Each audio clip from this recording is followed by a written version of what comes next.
اس آنکھ کی حفاظت ہم نے کیسے کرنی ہے، اس آنکھ کو بچانا کیسے؟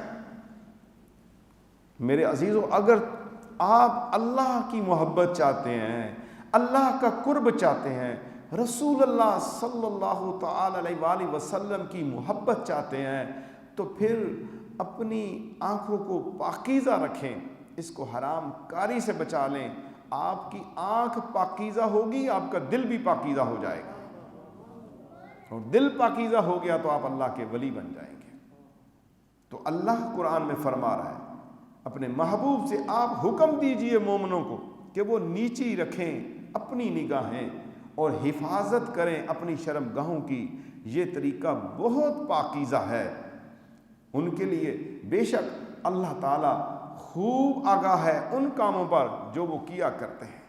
ان اللہ خبیر بما یصنعون، اللہ آنکھ کی چوری کو بھی جانتا ہے، دل میں چھپی چیز کو بھی جانتا ہے۔ اللہ کہہ رہا ہے کہ میں ان کے کاموں کو جانتا ہوں، یہ جو دلوں میں ارادے کرتے ہیں اس کو بھی جانتا ہوں، اور آنکھ کی ہیرا پھیری کو بھی جانتا ہوں۔ یہ مومنوں کو حکم ہے، مردوں کے لیے حکم ہے۔ قل للمؤمنین یغضوا من ابصارہم ویحفظوا فروجہم، یہاں پر مردوں کو خطاب ہے، مومنوں کو خطاب ہے۔ اور اگلی آیت کے اندر خواتین کو ہے، وَقُلْ لِلْمُؤْمِنَاتِ يَغْضُضْنَ مِنْ أَبْصَارِهِنَّ وَيَحْفَظْنَ فُرُوجَهُنَّ، کہ آپ حکم دیجئے ایماندار عورتوں کو، مومن عورتوں کو، کہ وہ بھی نیچی نگاہیں رکھیں،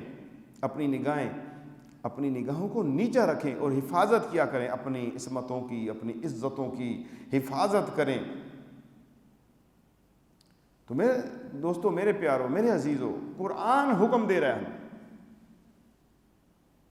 اور احادیث میں بھی اس کا بہت تذکرہ ہے، بہت تذکرہ ہے۔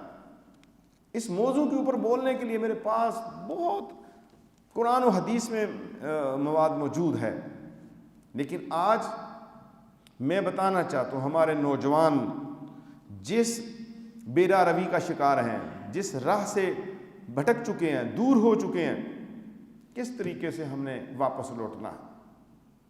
اور ان میں سے پہلا موضوع ہی میرا آنکھ ہے کہ نوجوان ہدایت کیسے پا سکتے ہیں۔ تو میرے عزیزوں، میرے نوجوانوں، میرے پیاروں، بد نظری نفسانی خواہشات کی تکمیل کرنے کا ایک اہم ذریعہ ہے، اور آج کے معاشرے کے نوجوان اس قباحت میں بہت آگے جا چکے ہیں، بہت دور نکل چکے ہیں۔